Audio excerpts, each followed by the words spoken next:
Déjenme verificar de que está grabando. Voy a sacar porque... A ver un poquito.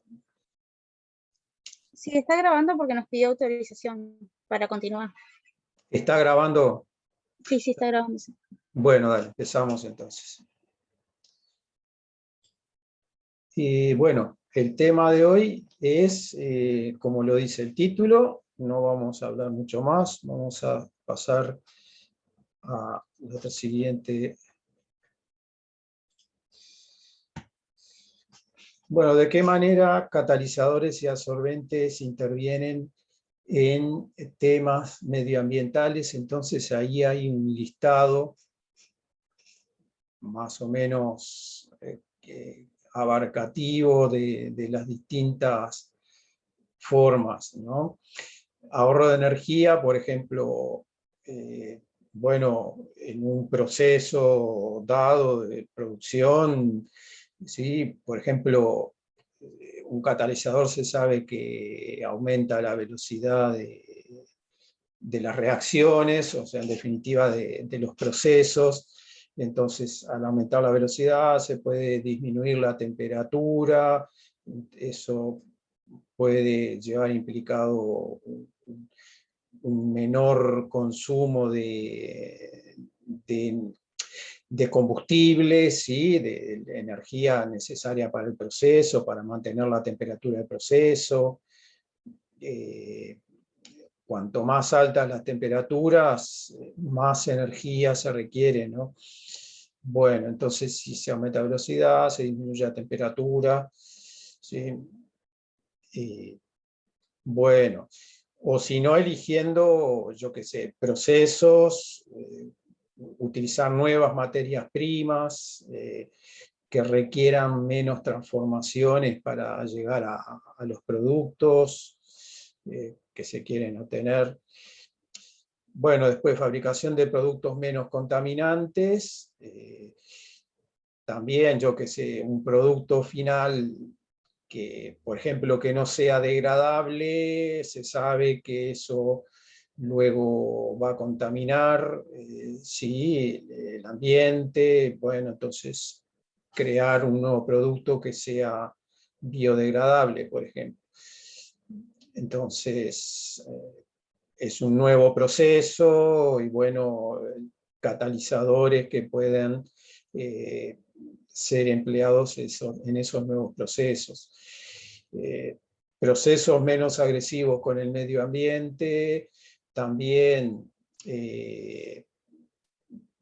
por ejemplo, procesos que utilizan reactivos que después se descartan y contaminan. Por ejemplo, es muy común en síntesis orgánica el uso de sales tipo permanganato de potasio para oxidar la sustancia, los compuestos orgánicos.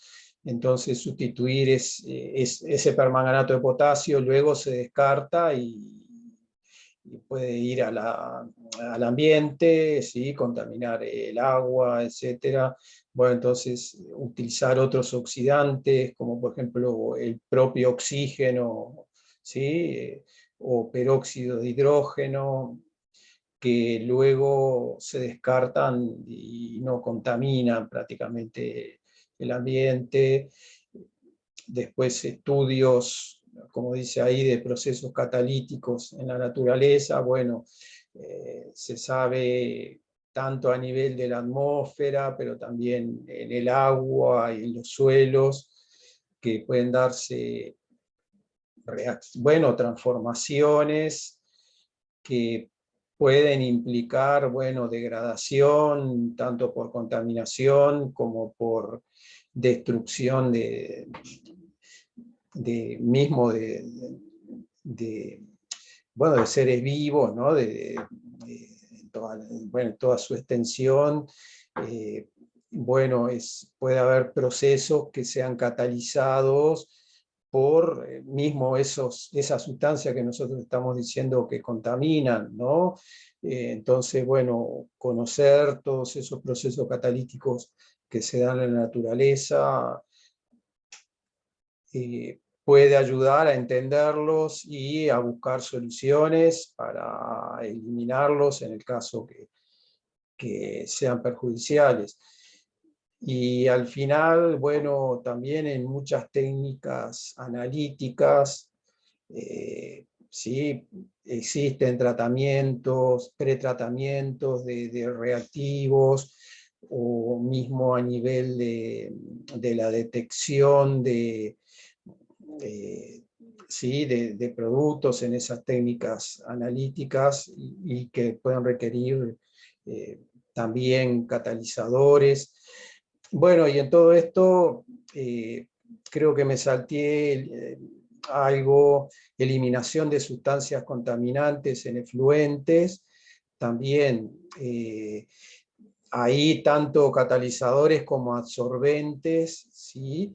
Pueden ser empleados para retener esas sustancias contaminantes que se vierten en el ambiente, repito, en el aire, en el agua.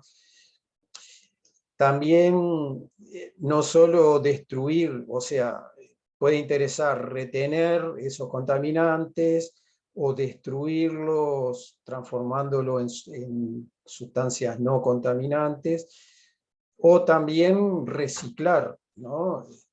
Por sustancias contaminantes podemos, por ejemplo, considerar, yo que sé, un material plástico, un plástico que se sabe que contaminan, bueno, sí, si no se controla su desecho, sí, terminan en cualquier lado, y bueno, y buscándole formas de reciclaje. Bien, más o menos eso para tener una idea de las distintas áreas, ¿no? Vamos a ver ahora algunos tipos de contaminantes en los que más se ha estudiado el empleo de catalizadores y de absorbentes. Contaminantes en el aire, ¿no? Bueno, ahí estamos hablando de una gran variedad de sustancias, ¿sí? Que ahí está listada su origen, ¿no? Por ejemplo, todo lo que son gases de escapes como dice ahí, automóviles, camiones, autobuses, son gases de combustión, ¿sí? Actualmente, por más que ya se está en la transición a la movilidad eléctrica, ¿sí? Todavía y por mucho tiempo van a seguir habiendo medios de transporte por combustión, ¿sí? Que funcionan por combustión de gasolina o diésel. Todo eso vierte gases que en principio se sabe una combustión da esencialmente agua y CO2, pero también es sabido que esa combustión no es completa en estos medios sí, móviles, y esa combustión incompleta implica que también se vierten primero restos de hidrocarburos sin reaccionar totalmente, monóxido de carbono por combustión incompleta, y también, como todo esto después lo vamos a ver, pero también óxidos de nitrógeno y de azufre, ¿no? Porque estos combustibles, estos hidrocarburos, pueden tener restos de azufre, y los óxidos de nitrógeno son sobre todo el resultado de la reacción del nitrógeno del aire con el oxígeno del aire a altas temperaturas, a las altas temperaturas que se desarrollan en esos motores. Bueno, después otras son las estacionarias, ¿sí? Todo lo que son plantas que queman combustibles, refinerías, todo lo que está dicho ahí, incineradores de residuos, ¿sí? Ahí puede haber una gran variedad de sustancias que se vierten a la atmósfera. Y también el punto 3 son a nivel más doméstico, los propios solventes que uno utiliza para limpieza contienen desde el mismo hipoclorito de sodio, ¿no? Que se utiliza para fundamentalmente destruir la materia orgánica y bueno, microorganismos también. Y la reacción del hipoclorito de sodio con esas sustancias orgánicas libera también sustancias cloradas, volátiles, que van a la atmósfera, y si no, también los solventes contienen otros compuestos, ¿sí? Orgánicos que pueden ser volátiles y también se liberan a la atmósfera. Es decir, hay una gran variedad de sustancias que se están continuamente liberando a la atmósfera. Y muchas de ellas son o tienen carácter tóxico. También se sabe que la toxicidad depende no solo del tipo de sustancia, sino de la cantidad de las mismas, ¿no? Bien. Ahí hay un listado, ¿sí? Por tipo de compuestos. Están los óxidos de nitrógeno, incluye el amoníaco. Los VOX o COV son compuestos orgánicos volátiles. Ahí tienen una lista. Luego los gases de combustión, monóxido y dióxido de carbono. El metano, bueno, se sabe que los procesos de transformación anaerobia de la materia orgánica genera, bueno, lo que se conoce como biogás, ¿sí? Es una mezcla de metano y CO2 fundamentalmente. Eso también son procesos que, bueno, se pueden dar en forma no controlada, ¿sí? Todo lo que son residuos orgánicos de variado tipo generan esa mezcla de metano y CO2, ¿sí? Que va para la atmósfera. Ambos gases contribuyen bueno, al calentamiento de la atmósfera, ¿no? Óxidos de azufre, ya dijimos, ¿no? Los combustibles pueden tener cantidades de compuestos que contienen azufre, compuestos tipo mercaptanes o tioles, bueno, en distintas partes de la molécula, y si se queman generan fundamentalmente óxidos de azufre, pero bueno, sulfuros, ahí hay una lista bastante más, bueno, más completa.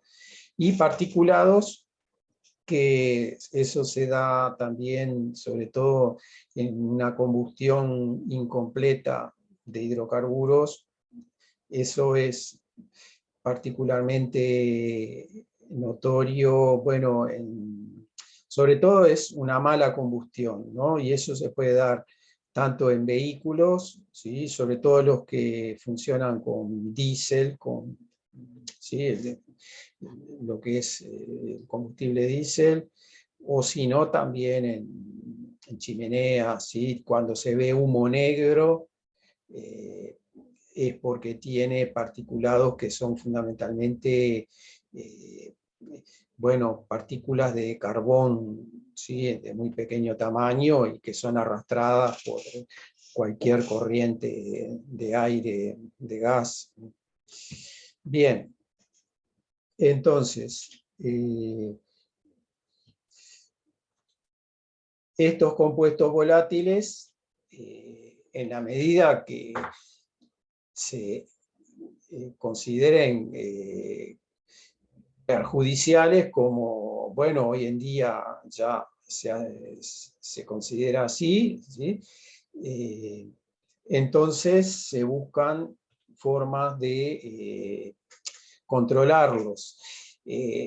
Para controlarlos, bueno, como dijimos, entre otras alternativas está el empleo de catalizadores y absorbentes de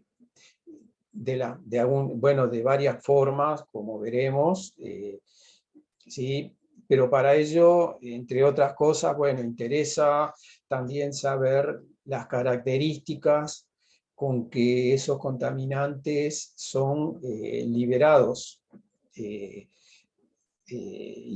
producidos y liberados a la atmósfera. Entonces, generalmente están, como dice ahí,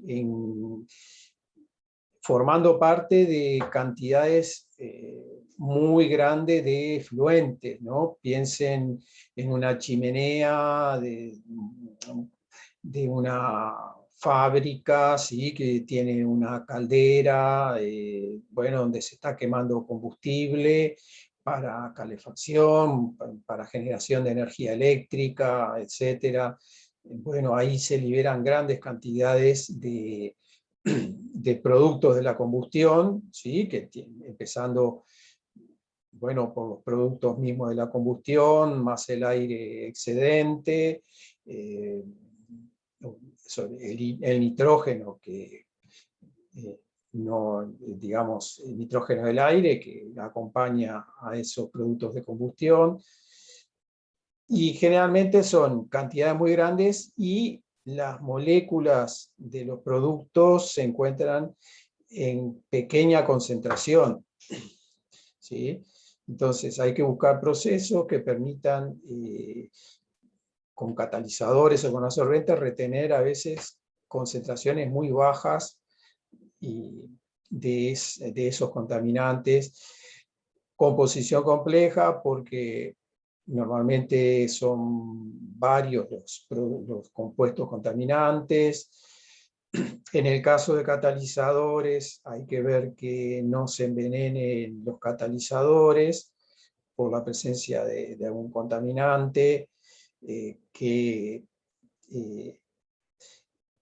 se fije. Ya se sabe que el envenenamiento de catalizador se debe a sustancias que se absorben muy fuertemente sobre el catalizador y o bien quedan retenidas irreversiblemente o muy irreversiblemente, o reaccionan con el compuesto activo del catalizador y lo lleva a una forma inactiva, ¿sí? El caso muy conocido es el del azufre, ¿sí? Que se fija, por ejemplo, sobre un catalizador de níquel y lo desactiva totalmente, ¿no? Bueno, interferencias catalíticas, bueno, la absorción, como dijimos recién, una absorción muy fuerte puede bloquear los sitios activos de un catalizador. Las otras características que, bueno, terminen leyéndolas ahí, así podemos avanzar más rápido, no es mucho más a lo que está dicho ahí, ¿sí? Temperaturas de trabajo de los catalizadores absorbentes tienen que ser en lo posible las mismas de las que tienen los contaminantes en el momento que se generan. Si se trata de destruir contaminantes, hay que ver que no se generen, como resultado de la destrucción, que no se generen otros productos que también sean contaminantes, nocivos. Bueno, diversidad y variabilidad de condiciones, piensen en un automóvil, ¿no? que, bueno, si está parado, si está apagado el motor, por supuesto nada, pero puede estar parado con el motor prendido, ahí gasta poca cantidad de combustible, genera poca cantidad de gases de combustión, pero cuando se pone en movimiento, acelera, ¿sí? Ahí genera mayor cantidad de residuos, ¿sí? Y todo eso está variando continuamente, ¿sí? En cantidad y también puede ser en concentración de contaminantes a tratar. Y después el último punto es también, ¿sí?, muy determinante de la viabilidad de todas las aplicaciones, ¿sí? Porque en general todo lo que sea tratamiento o destrucción de contaminantes influye luego en la ecuación económica de cualquier, eh, bueno, del que lo genera, ¿no? Una empresa o ¿sí? Una industria que genera residuos va a tener que invertir en buscar eh, tratamientos para eliminar esos contaminantes y bueno, eso implica plata, ¿no? Y tratará de buscar, de invertir lo menos posible en eso, porque ahí no es donde está la ganancia, ¿no?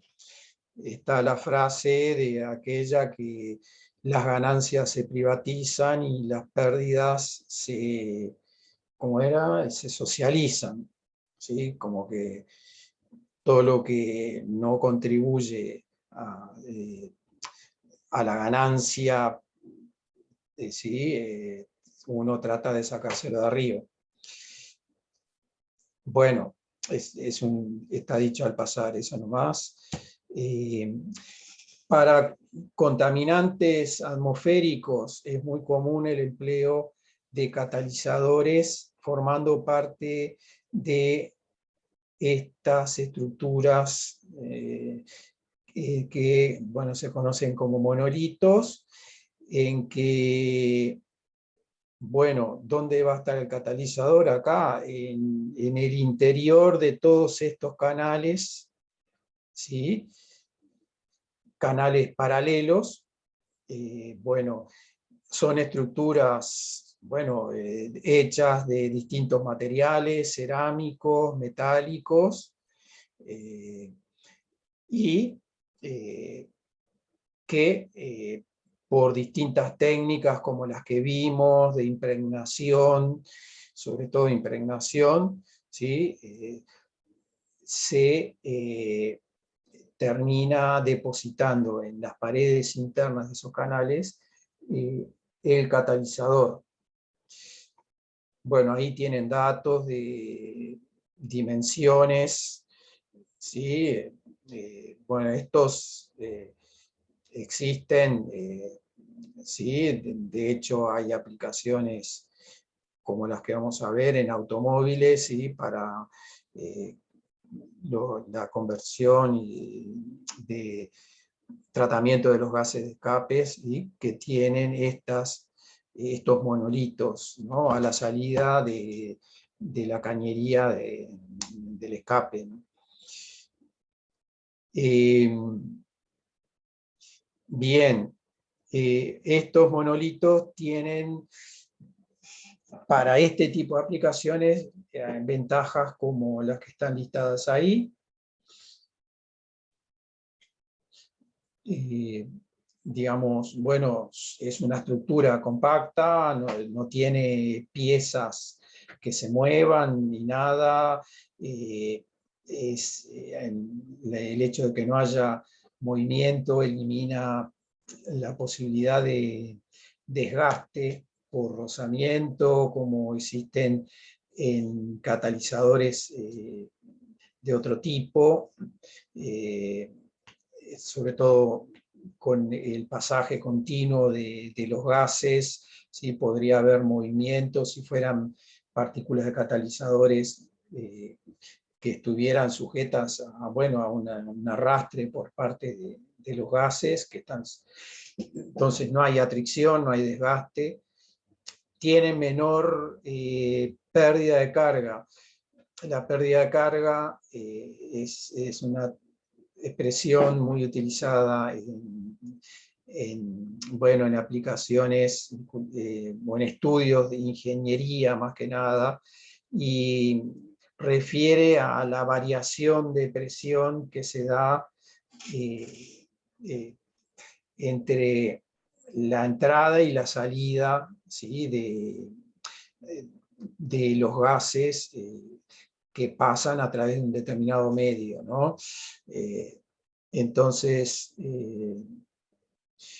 bien, baja pérdida de carga implica bajo delta P, baja variación de presión entre la entrada y salida de los gases. Eso facilita el pasaje de los gases a través de esas estructuras. Elevada superficie por unidad de peso o volumen. Como dice ahí, flujo laminar, también eso implica, bueno,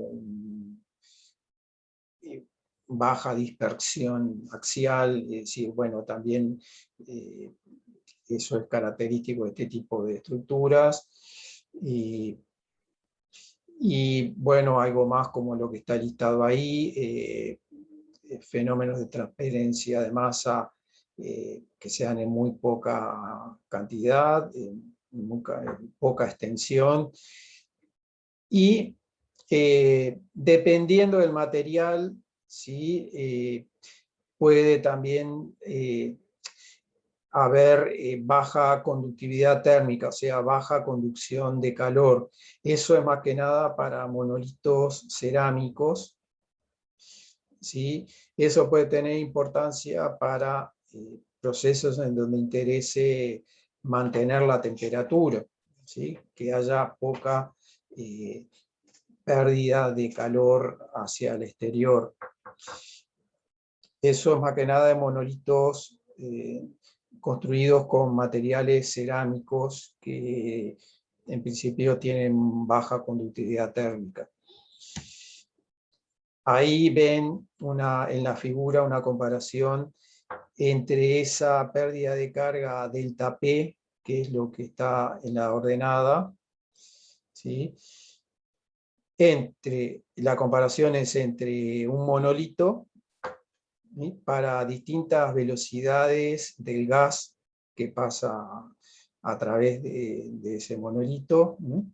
La comparación es con un lecho de un catalizador en forma de pequeñas, ahí se ve como son pequeñas esferas, ahí lo dice, de 3 milímetros de diámetro. Entonces, el pasaje del gas a través de este lecho de catalizador implica variaciones de presión mucho mayores entre la entrada y la salida del gas. Es decir, hay que forzar más o elevar mucho más la presión a la entrada para lograr hacer pasar el gas a través de ese lecho, ¿sí? Para distintas velocidades que uno quiera que tenga ese gas, ¿no? Acá está la velocidad lineal. Acá es un listado de distintos materiales para fabricar esos monolitos. Como ven, bueno, ya hay materiales como los que ya hemos mencionado para, sobre todo para soportes de catalizadores, alúmina, sílice, que creo que ya dijimos que son materiales que son muy estables hasta muy altas temperaturas, ¿no? Entonces, bueno, se pueden fabricar esos monolitos sin que luego se se experimenten, bueno, cambios en la estructura de esos monolitos hasta muy altas temperaturas, ¿no? Pero después hay otros materiales como zeolitas, que son sílico-aluminatos, cordierita, que también es un material en base a sílice y alúmina, pero después hay carbones activos, carburo de silicio. Carburo de silicio es también muy inerte, muy estable, tanto con la temperatura como frente a la presencia de distintos reactivos, ¿sí? Y sino también aleaciones metálicas. Con aleaciones metálicas, así como también con el carburo de silicio, ahí ya la conductividad térmica es alta, ¿no? Y entonces, bueno, dependiendo de para qué se quieran usar, puede convenir bueno, que el monolito sea metálico para favorecer las transferencias de calor, por ejemplo, en procesos que liberen mucho calor, ¿sí? Procesos exotérmicos. Ahí tienen un monolito metálico, ¿no? Hecho con una lámina corrugada, ustedes ahí ven, en la figura de la derecha, una lámina ¿sí? ondulada, ¿sí? Que es enrollada junto a otra lámina plana, ¿sí? O sea, son dos láminas, una ondulada y la otra plana, que se van enrollando unas sobre otras, y eso genera una estructura de canales paralelos, ¿sí? Como la que está en la foto de la izquierda. Bueno, hasta acá van siguiendo, ningún problema con... ¿Se escucha todo? Sí, sí, todo bien. Dale. Seguimos. Bueno, ¿en dónde se utilizan estos monolitos? En eliminación de, como decíamos, de gases de escape de autos, vehículos en general, ¿sí? Eliminación de óxidos de nitrógeno en calderas y también en la destrucción de compuestos volátiles, ¿sí? Como no necesariamente provenientes de una combustión, ¿sí? Hidrocarburos, ¿sí? Que se utilizan, solventes volátiles en la industria, son muy comunes, o monóxido, bueno, monóxido que generalmente proviene de, sí, ese sí, de una combustión incompleta. Bien. Y también más recientemente, acá está otra serie de aplicaciones, ¿sí? En motores diésel,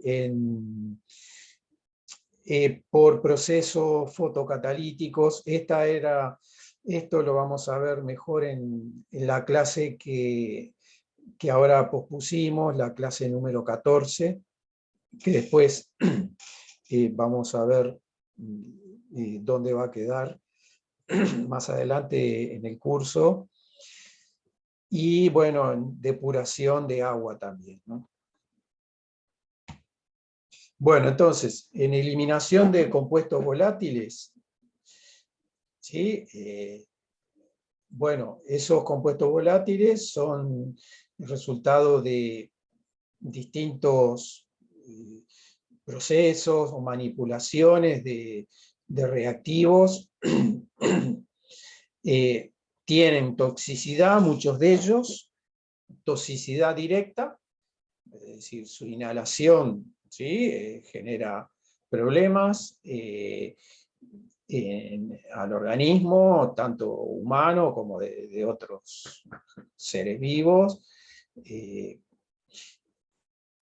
Sí, ahora está muy en estudio y en preocupación el tema de las abejas, por ejemplo, ¿no? Que como resultado de la gran aplicación de agroquímicos, muchos de ellos pueden tener volatilidad, ¿sí?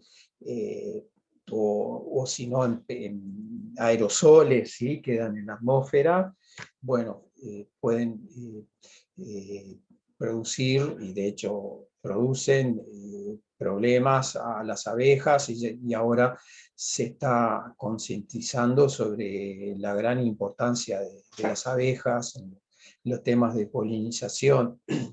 Bueno, eso es toxicidad directa, ¿no? Atacan directamente seres vivos.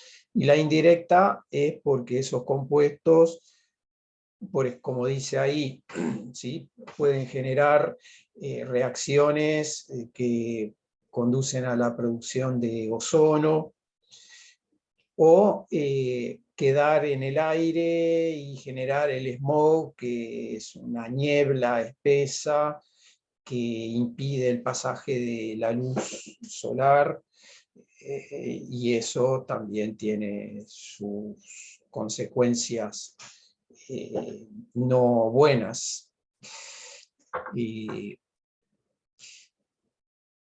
Bien, ¿qué tecnologías están disponibles para la eliminación de compuestos volátiles? La absorción, o sea, el uso de absorbentes.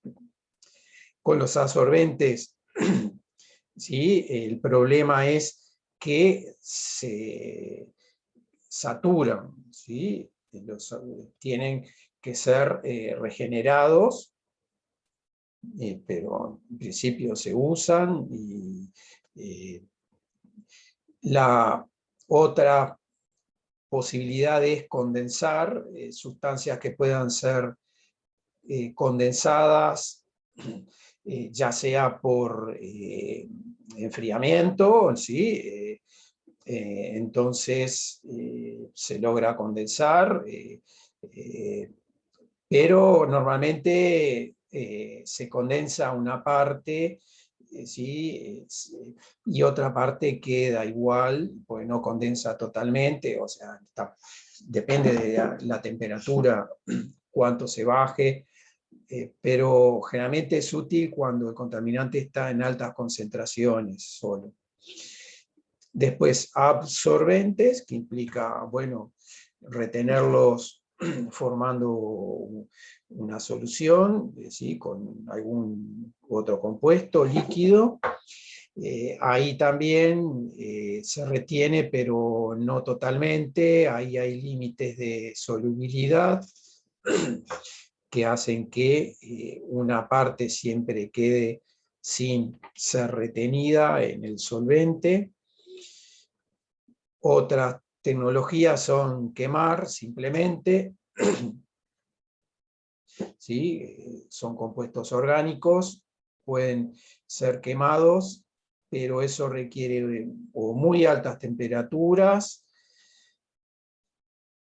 lo cual a su vez lograr esas altas temperaturas también implica un alto costo, gasto de combustible para lograr esas altas temperaturas, ¿sí? Es muy común, bueno, ahí no sería necesariamente un gasto de combustible, pero es muy común quemar contaminantes orgánicos, sustancias orgánicas en hornos de cemento, ¿sí?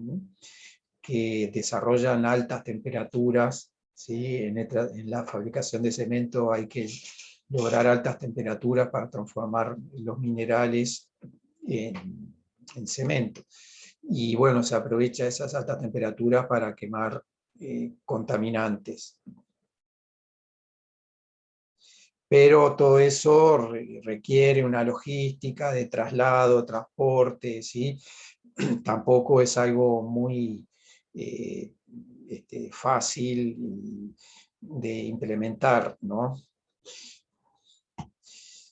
Bueno, y está la oxidación catalítica, ¿sí? La otra alternativa, que normalmente implica, bueno, hacer pasar el efluente con el contaminante a través de un catalizador, junto, si es necesario, agregando más aire, ¿sí? Para que se logre la reacción de combustión. Y bueno, el hecho de que se use un catalizador permite que la combustión se realice a temperaturas menores, ¿no?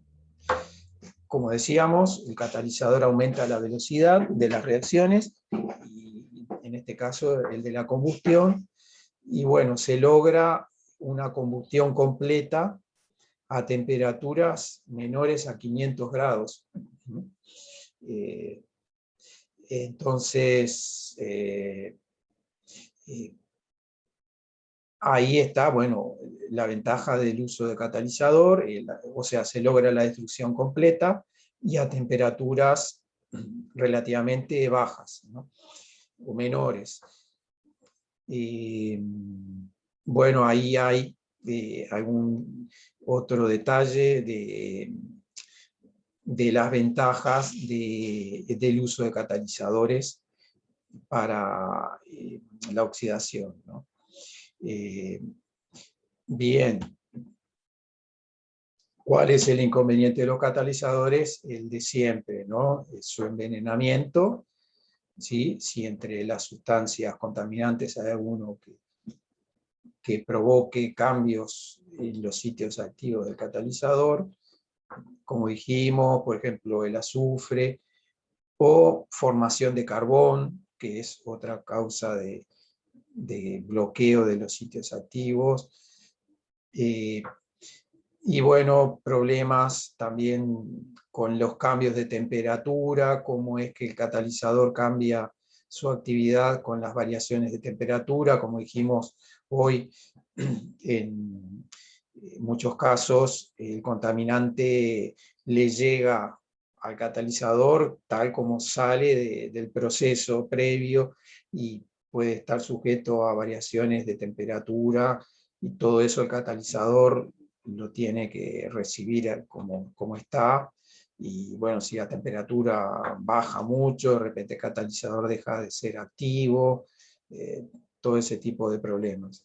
O si aumenta mucho la temperatura, el catalizador se puede sinterizar, ese término ya lo usamos, ¿sí? El sinterizado implica que los sitios activos pueden aglomerarse formando una partícula más grande, y eso disminuye la cantidad de sitios activos, o puede destruirse la porosidad de la estructura del soporte, ¿sí? Y bueno, temas de transferencia de masa, eso es común en todos los procesos de catálisis heterogénea, ¿no? El reactivo tiene que poder llegar a la superficie del catalizador, y si está en un medio gaseoso, no siempre el tiempo de contacto es suficiente para que logre llegar a la superficie, puede seguir de largo, ¿no?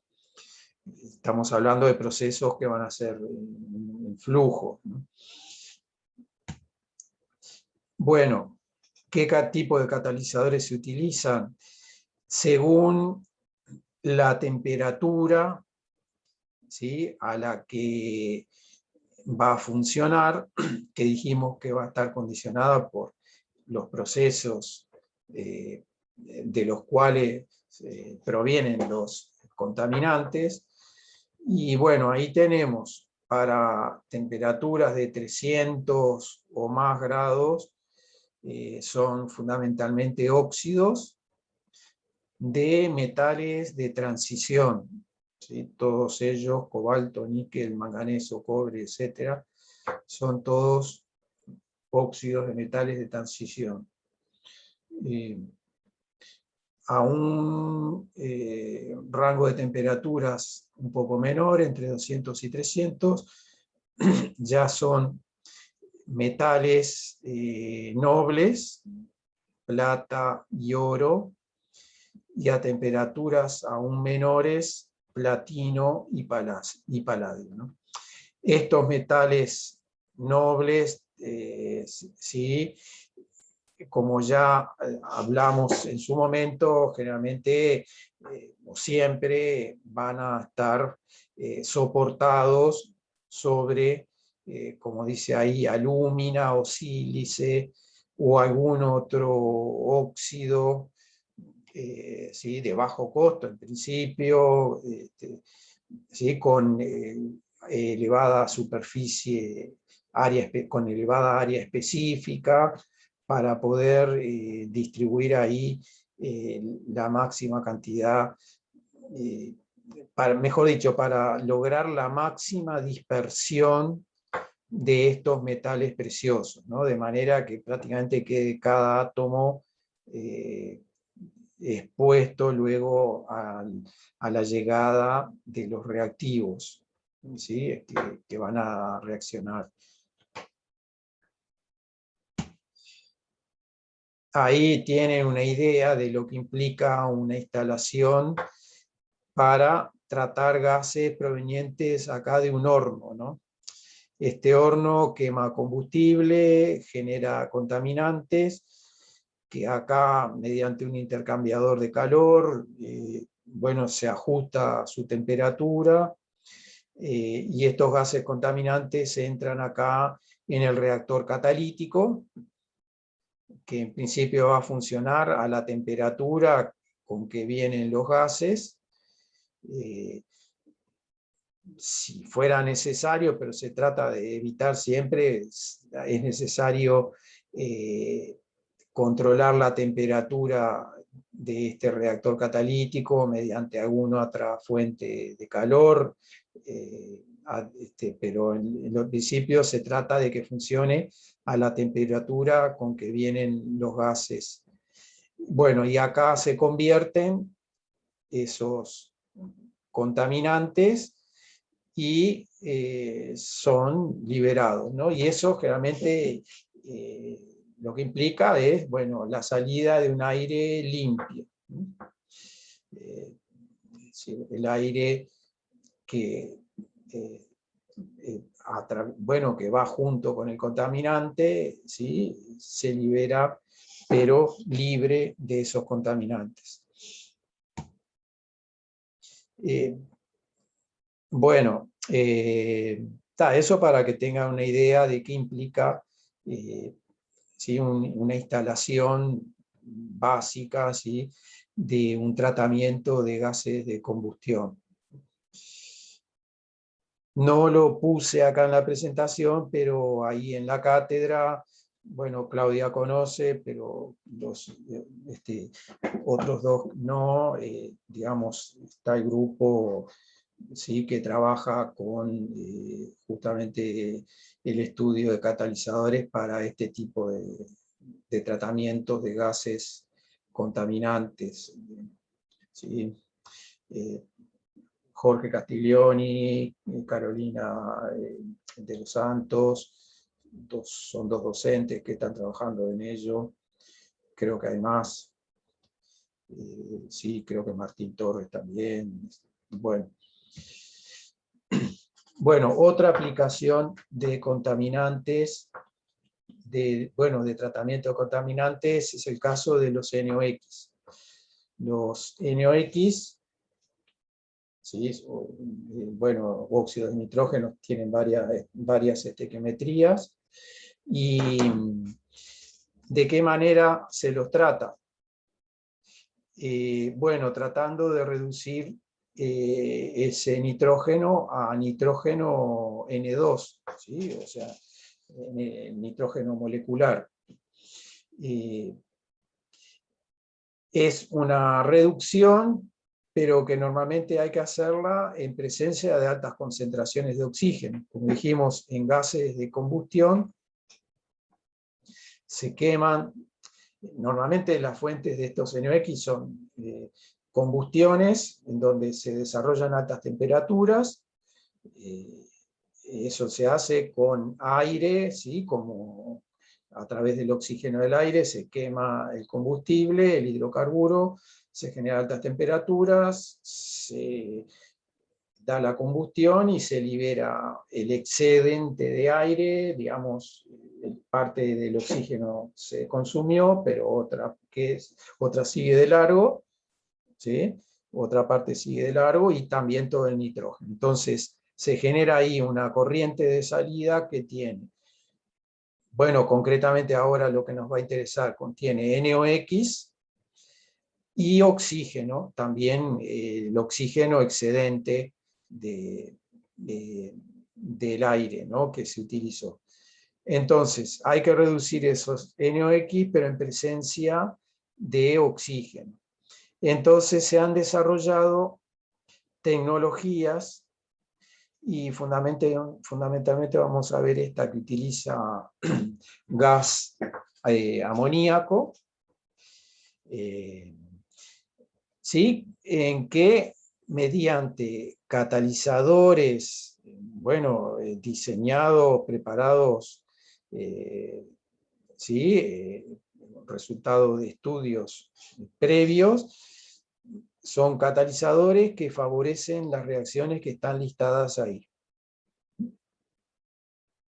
Que como ven, aún en presencia de oxígeno, ¿sí? Los productos principales que se obtienen son el nitrógeno molecular y agua, ¿no? Y se destruye este óxido de nitrógeno. Este NO2 también, como ven, todo el nitrógeno va a quedar como nitrógeno molecular y de esa manera se logra destruir estos dos óxidos, el NO y el NO2, o los dos juntos.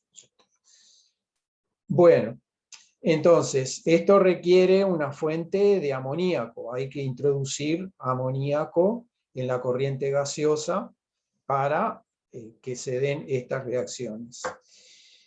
Eso ha llevado a que en las distintas aplicaciones, ¿sí? O sea, efluentes de distinta procedencia, el amoníaco sea obtenido in situ, ¿sí? Es decir, se genera in situ, perdón, mediante la descomposición de urea.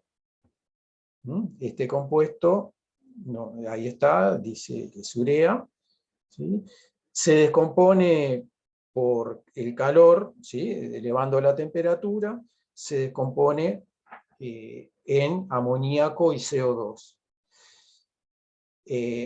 Entonces, concretamente, como ejemplo podemos poner el de un vehículo, sobre todo en camiones, ¿sí? En transporte pesado, hay un reservorio, un tanque de urea que es en solución, que va a ser, pues la urea es sólida, ¿no? Que es inyectada en la corriente de gases de salida de la combustión, y ahí se descompone la urea de esa solución acuosa, generando amoníaco y CO2, ¿no? Bueno, y el agua se vaporiza y se va junto con el resto de los gases. Eso en el Uruguay se estaba tratando de implementar, ya en países más desarrollados ya está implementado el uso en medios de transporte, más que nada. Bueno, ahí tenemos una gráfica que muestra para los distintos tipos de catalizadores que mostramos hoy, los rangos de temperatura en que mejor funcionan para la destrucción de estos NOx. catalizadores de baja temperatura, que generalmente dijimos eran metales preciosos. Como ven, tienen acá un máximo que implica, bueno, que a esta temperatura se maximiza la conversión del NOx, ¿no? Se destruye más. Y bueno, así para otros, platino modificado, puede tener agregado de otros metales. Acuérdense que el platino es muy caro, no abunda, entonces se trata de sustituirlo en la medida que sea posible. Entonces se trata de buscar catalizadores que contengan algo de platino, porque el platino siempre ayuda a promover las reacciones como parte del catalizador, ¿sí?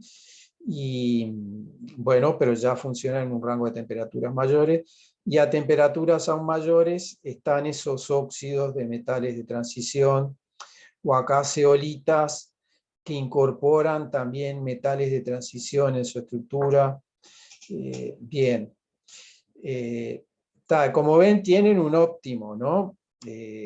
Como ven, por ejemplo, para el caso de platino, acá la conversión aumenta a medida que aumenta la temperatura, y luego comienza a disminuir.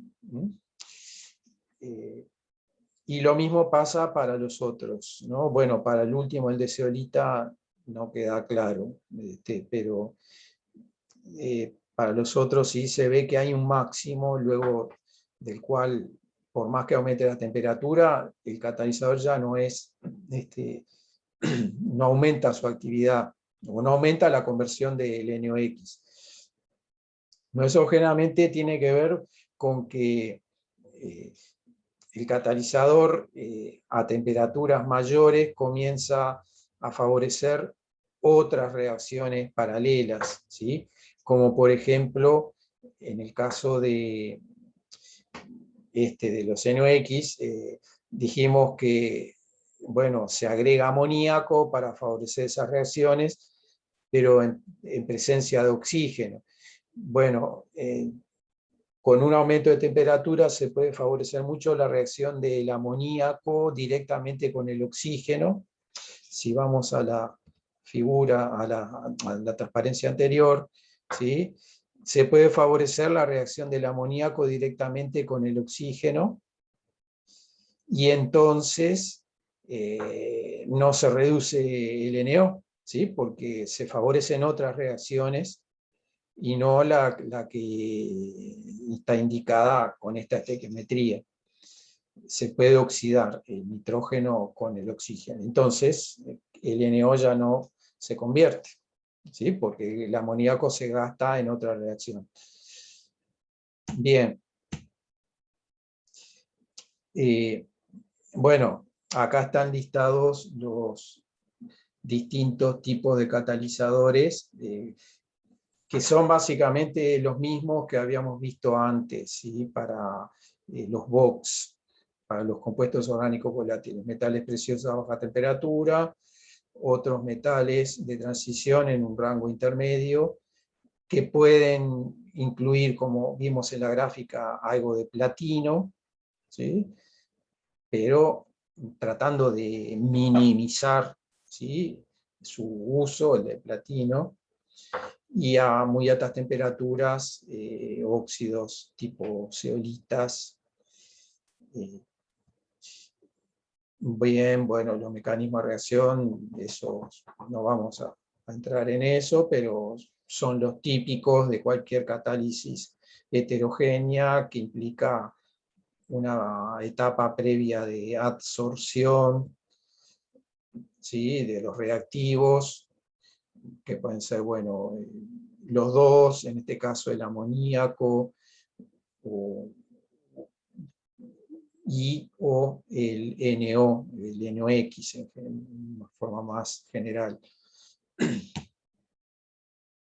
Ahí tienen ejemplo de un estudio, esto es a escala de laboratorio, que siempre precede luego a las aplicaciones industriales, estudio de un catalizador que es una zeolita que tiene esta denominación ZSM5, son, repito, entonces sílico-aluminatos. El 5 se refiere al diámetro de los poros de esa zeolita. ¿Sí? Las zeolitas se caracterizan por tener estructuras porosas muy bien delimitadas en cuanto al tamaño de los poros, ¿sí? O sea, los poros tienen, no digo un tamaño único, pero en un rango muy estrecho de diámetros, ¿sí? El 5 refiere al diámetro predominante, ¿sí? En esas zeolitas, 5 nanómetros. Bueno, y ahí simplemente es un estudio que ve cómo cambia la conversión del NO en función de la temperatura, y acá se determina el máximo.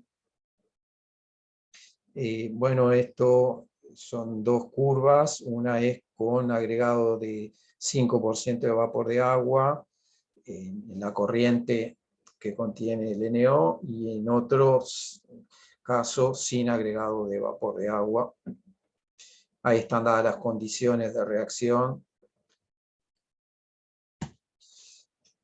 Bueno, los catalizadores, repito, la desactivación siempre está presente, son temas que hay que estudiar, llegado el momento, para tratar de que se evite esa desactivación. Bueno, otras aplicaciones, ¿no?, en compuestos volátiles es para reducción de hidrocarburos, que como dijimos, las combustiones no siempre son totales, y las combustiones de hidrocarburos, y por lo tanto es necesario también, en la medida que sean hidrocarburos que contaminen, que tengan algún efecto nocivo luego, ¿sí?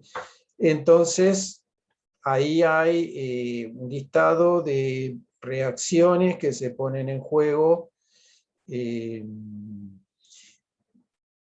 cuando se quiere destruir hidrocarburos en corrientes de gases de combustión. Entonces van a ir acompañados de óxidos de nitrógeno, que, como dijimos, se forman por la reacción del nitrógeno y el oxígeno del aire a altas temperaturas. Entonces, la primera es simplemente la descomposición del NO. Lo que están listadas acá son constantes de equilibrio.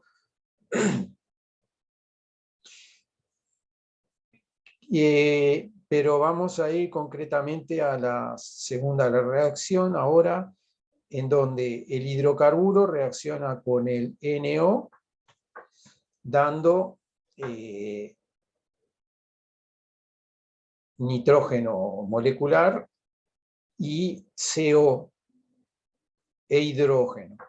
Bueno, acá se logra descomponer el hidrocarburo, pero tampoco los productos son los deseados, ¿no? Por un lado, el óxido de nitrógeno da nitrógeno molecular, pero acá se forma monóxido y se forma hidrógeno. Y no son los productos más deseados en un tratamiento, ¿sí?, como productos finales. Pero se ha desarrollado una tecnología en base a catalizadores que logra favorecer este tipo de reacciones, en donde los NOx y los hidrocarburos, aún en presencia de oxígeno, ¿sí?, lo que pasa ahí es que lo que se obtiene mayoritariamente es nitrógeno molecular y CO2, ¿sí?, bueno, y agua. O sea, todos productos, en principio, de mucha menor toxicidad, de mucho menor carácter tóxico que el monóxido de carbono, por ejemplo, o mismo el hidrógeno, que el hidrógeno puede también luego generar problemas, ¿sí? Si posteriormente entra en combustión con oxígeno. Entonces, acá se logra bajar mucho la toxicidad respecto a los reactivos.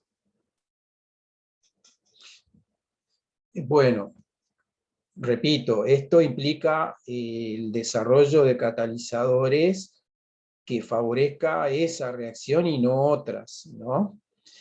Frente a otras. Entonces, todo eso requiere un estudio, tanto del catalizador como de las condiciones de reacción en cuanto a temperatura, o agregado, por ejemplo, de agua en la corriente.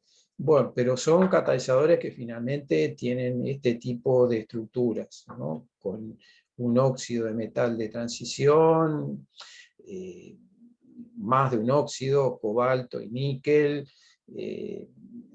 óxido de circonio, bueno, y otros también en base a hidrotalcitas. Hidrotalcitas son unos óxidos mixtos que tienen en su estructura, por ejemplo, magnesio y aluminio, ¿no? Es uno de los más comunes, magnesio y aluminio, o zinc y aluminio, o hierro y aluminio. Bien. O como dice la última, una zeolita con un metal de transición. Ahí tenemos un ejemplo de ese último tipo de catalizadores. Una zeolita, que viene representada por esta red, ¿sí? En donde se pretende mostrar toda la existencia de poros, y dentro de esa estructura muy porosa se insertan átomos de aluminio, de hierro, ¿sí? Que pueden eventualmente formar algún compuesto con el aluminio, tipo aluminato de hierro, y ese hierro es el principal sitio activo, ¿sí? Sobre el cual se dan las reacciones con los contaminantes. El resto de la zeolita es fundamentalmente un soporte, ¿sí? De estos sitios activos de hierro. Ahí tenemos un ejemplo de aplicación de este catalizador para destruir una corriente, los contaminantes NO y isobutano en una corriente, ¿sí?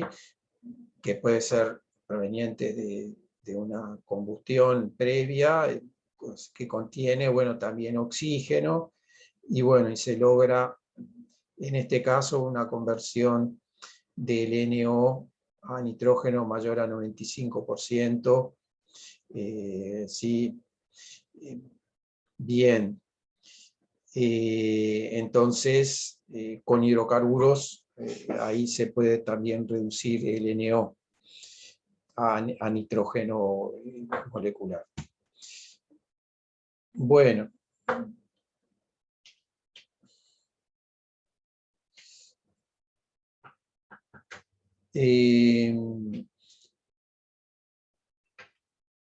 Bueno, ya vimos reducción de óxidos de nitrógeno. Ahora vamos a ver reducción de óxidos de azufre, que también pueden ser tratados por distintas técnicas, por distintos métodos, como están listados ahí, y entre ellos incluye también el empleo de, bueno, adsorbentes con carbono activado, hidrotalcitas, oxidación catalítica, ¿sí? que promueven el pasaje sobre todo de óxidos de azufre, ¿sí? SO2, ¿sí? A óxidos SO3, que son mucho menos contaminantes que los SO2. El SO2 es un agente reductor, ¿sí? Entonces liberado a la atmósfera puede reaccionar, por esa característica reductora con muchos otros compuestos. En cambio el SO3 no es reductor ni oxidante, es muy estable.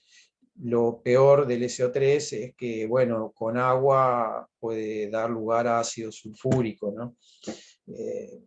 Y bueno, forma ácidos, ese problema hay que tratarlo de otra manera.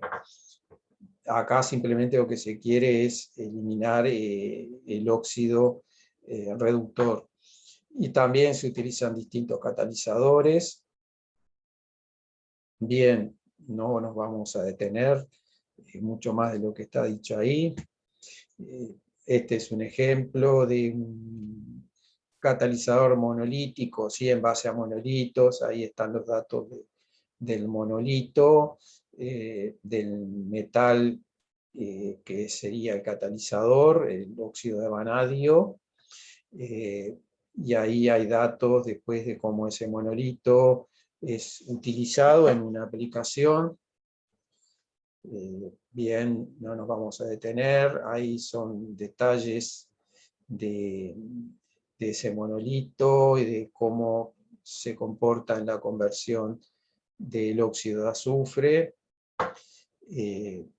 a distintas velocidades, ¿sí? Esto, mejor dicho, la inversa de la velocidad es una manera de medir el tiempo de contacto del gas contaminante con el catalizador.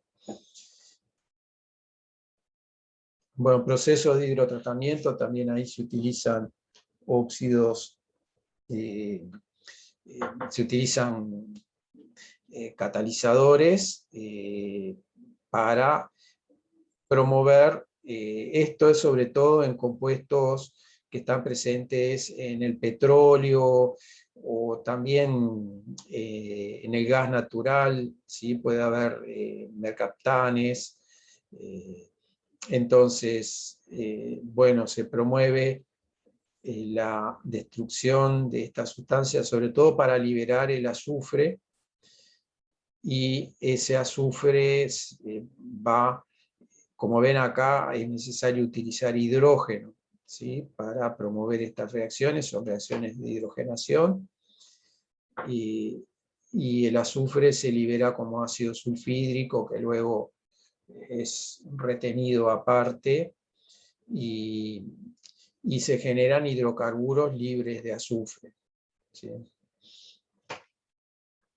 Esto es muy común en la industria del petróleo o en la del gas natural, que en nuestro país no se utiliza el gas natural más que para, bueno, para calefacción, ¿no? Bien. Entonces, hay otras tecnologías que implican desarrollo de catalizadores específicos que permiten destruir simultáneamente óxidos de nitrógeno y de azufre. Estos utilizan amoníaco, como ya vimos hoy un ejemplo. Y bueno, ahí lean eso si quieren enterarse más, y bueno, después la bibliografía les permite entender más del tema.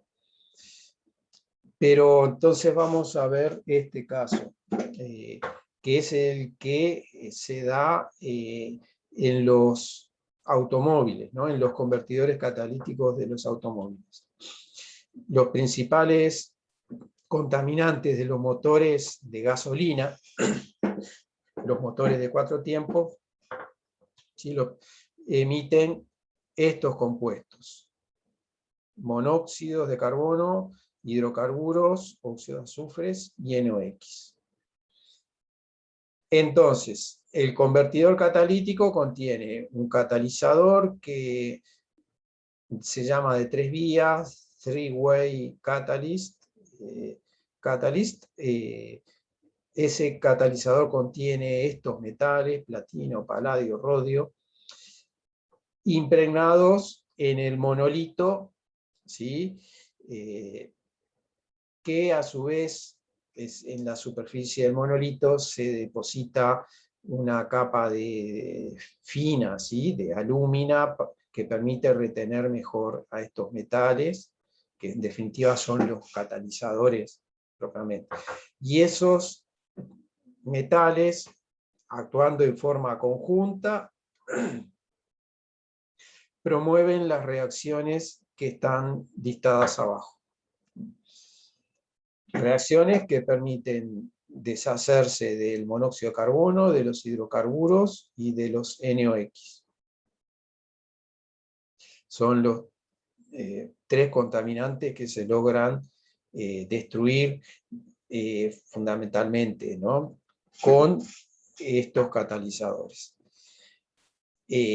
Como dijimos, ese convertidor catalítico está a la salida ¿sí? En la línea del caño de escape, y su desarrollo implica, bueno, estudios que en definitiva permiten optimizar su funcionamiento, y ello implica, entre otras cosas, conocer cómo es la conversión de estos compuestos, el monóxido de carbono, el NOx, y un hidrocarburo. En este caso se utilizó propano, ¿sí? Pero es representativo del resto de los hidrocarburos que pueden ir presentes ahí en la corriente de salida, y se ve que para 350 grados más o menos se logra llegar a los máximos de conversión. A ver, permítanme. Ahí de los 3 tipos de contaminantes, ¿no? Los puntos negros son el monóxido de carbono, los puntos celestes, huecos, son el NOx, y el otro es el propano, ¿no? Los puntitos celestes llenos. Bien. Entonces, bueno, eso es el resultado de estudios de desarrollo de catalizador. Y bueno, y 350 grados es una temperatura, ¿sí? A la cual, ¿sí? Los gases de escape salen del motor, generalmente a temperaturas mayores, ¿sí? Pero bueno, a temperaturas mayores, como se ve, se mantiene el porcentaje de conversión. Entonces, son catalizadores, bueno, por algo se utilizan, ¿sí? Permiten convertir, no totalmente, como ven, no se llega al 100%, pero sí porcentajes elevados de los 3 tipos de contaminantes. En el desarrollo, ¿sí? De estos catalizadores, de su aplicación en motores, digamos, para engases de escapes de motores de combustión. También el otro que es necesario regular es la relación entre la cantidad de aire y de combustible que ingresa al motor, ¿sí?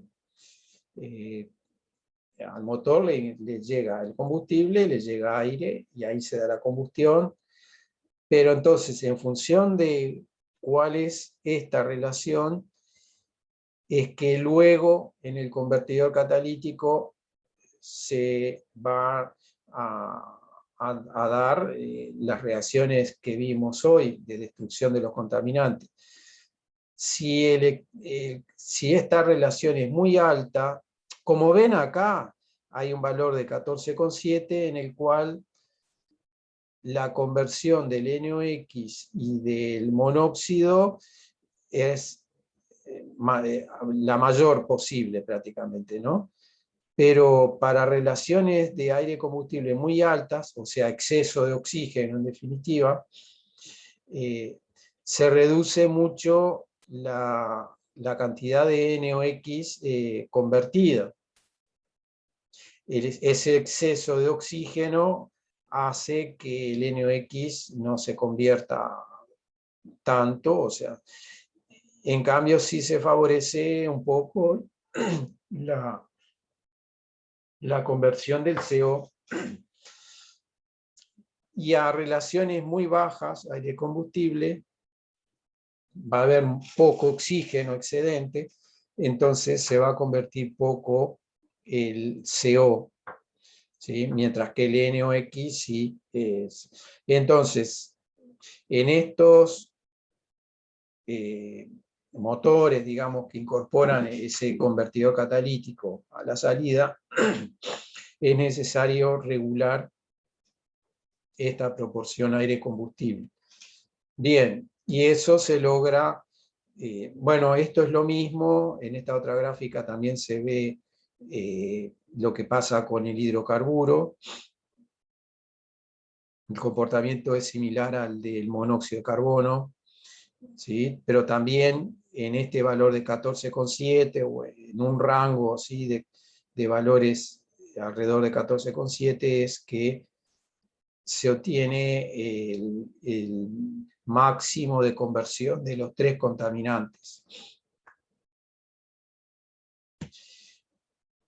Entonces, los motores de última generación, llamémosle, incorporan un mecanismo de regulación de esa relación aire-combustible que se da por medición del contenido de oxígeno en los gases de salida.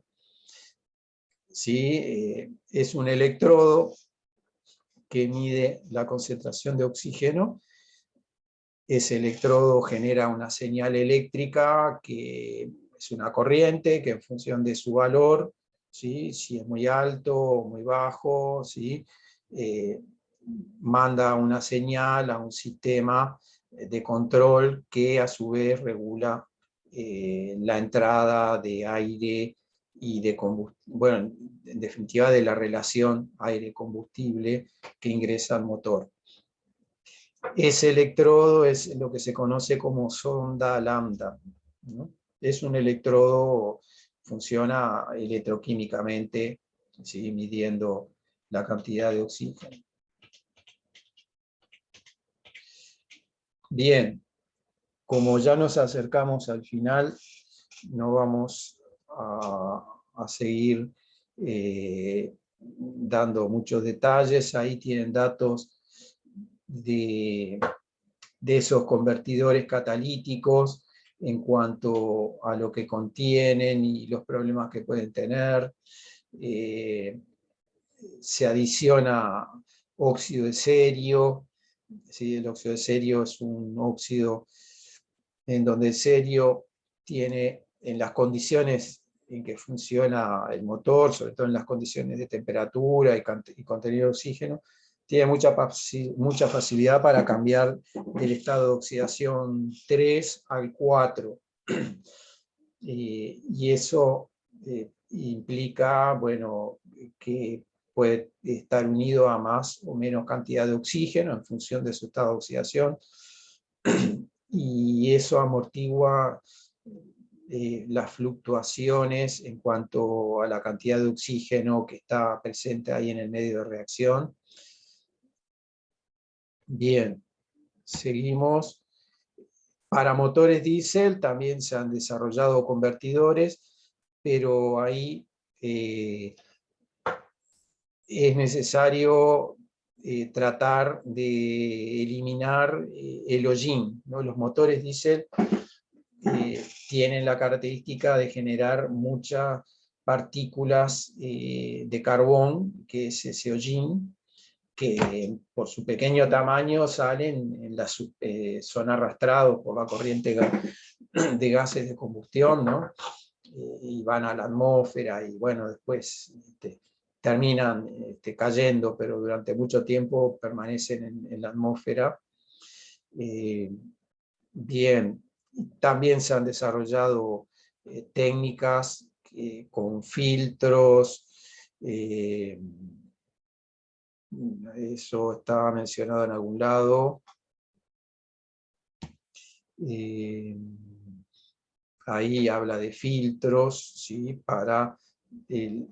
Retienen el hollín, esos filtros, pero en esos filtros a su vez se incorpora un catalizador que va reaccionando con el hollín retenido y lo va con el oxígeno, o como dice ahí, con los NOx también, y puede ir reaccionando con el hollín. Bueno, esa es una fotografía de un convertidor catalítico. Ahí adentro ven el monolito, ¿sí? Bueno, la entrada y salida de los gases. Bien.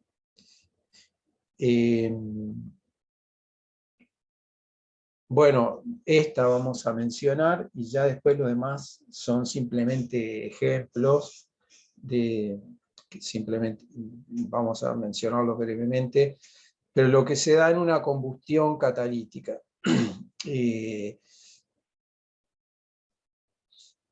Una combustión de un hidrocarburo normal, ¿sí? Se da con una velocidad de reacción que es creciente con la temperatura, y bueno, se requieren altas temperaturas, ¿sí? Bueno, en esta escala que está acá, altas temperaturas para que se logren altas velocidades de reacción, ¿no? Como ven, es una dependencia que en cierto modo exponencial, ¿sí?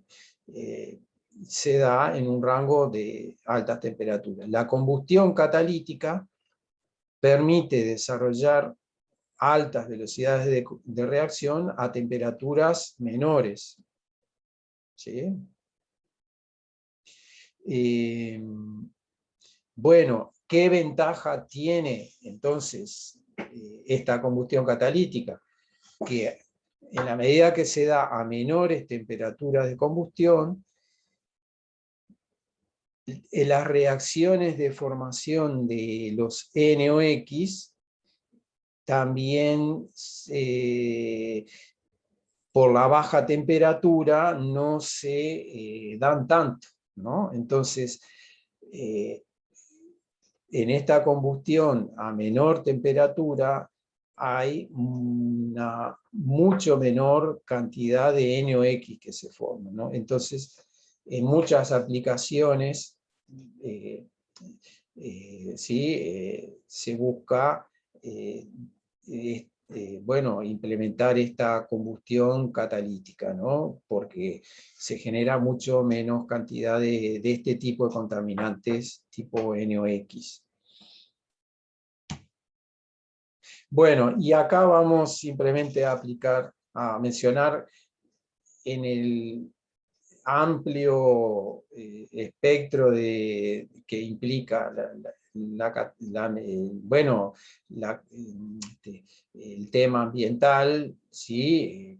Las actuales tendencias a la utilización del hidrógeno en sustitución de los hidrocarburos de origen fósil, ¿sí? Para generar energía. La gráfica muestra, bueno, ¿qué persigue esto? Bueno, tratar de reducir las emisiones de CO2 a la atmósfera, ¿no? Causantes del calentamiento de la atmósfera y del cambio climático y todo lo que ello acarrea. Históricamente, las emisiones de CO2 se han venido reduciendo, no tanto en valor absoluto, sino en relación a la cantidad de energía que generan estas distintas fuentes de energía, ¿no? Inicialmente el carbón lo único que generaba era CO2, ¿sí? Como producto, la combustión del carbón. Luego el petróleo ya generaba CO2, pero también agua, entonces proporcionalmente la cantidad de CO2 proporcional a la cantidad de energía generada, ¿no? La cantidad de CO2 disminuyó, y a futuro, ¿sí? Si el hidrógeno pudiera ser implementado a gran escala, se lograría la ausencia total de emisiones de CO2. Bueno, eso es medio simplificado, ¿sí? Lo que a futuro podría llegar a darse.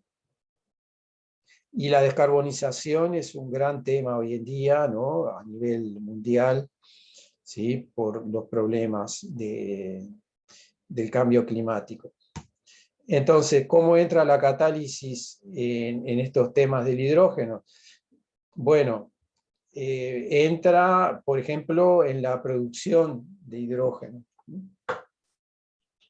Entonces, les robo un minutito nomás, ¿sí? Para mostrarles que el hidrógeno podría ser obtenido mediante, como dice acá, reacciones a partir de distintos compuestos que pueden ser de origen renovable, por ejemplo el etanol proveniente de la fermentación de biomasa, ¿sí? Bueno, acá está explicada, acá hay reacciones para el metanol, pero se dan también para el etanol y otros hidrocarburos que pueden provenir de la biomasa. Ustedes van a ver, va a haber una clase dedicada a la gasificación de biomasa, también ahí se producen mezclas que contienen hidrógeno.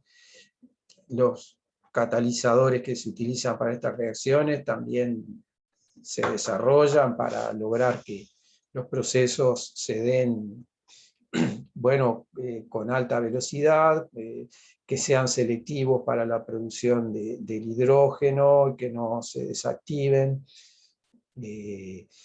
Ahí tiene un esquema de lo que sería la producción de hidrógeno para alimentar una pila de combustible.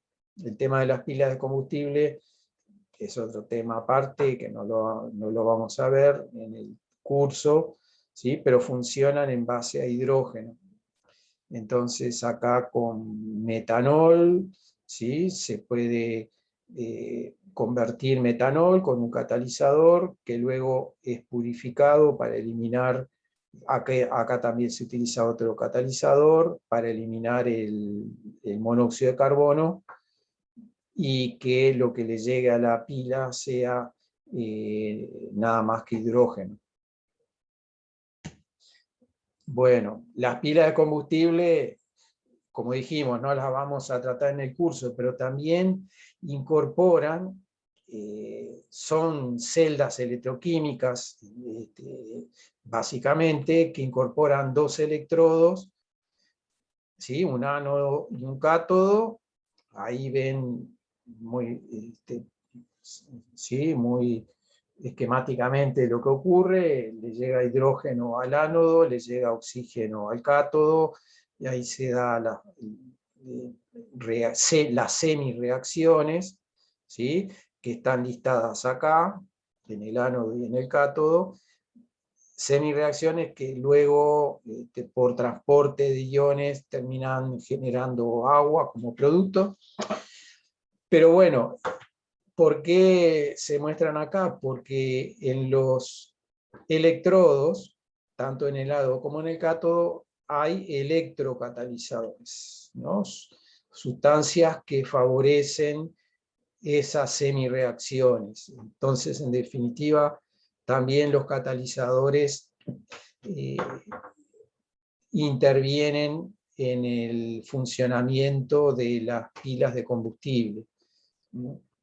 Son reacciones electroquímicas, pero bien, en definitiva, se favorecen por la presencia de esos electrocatalizadores, como el platino.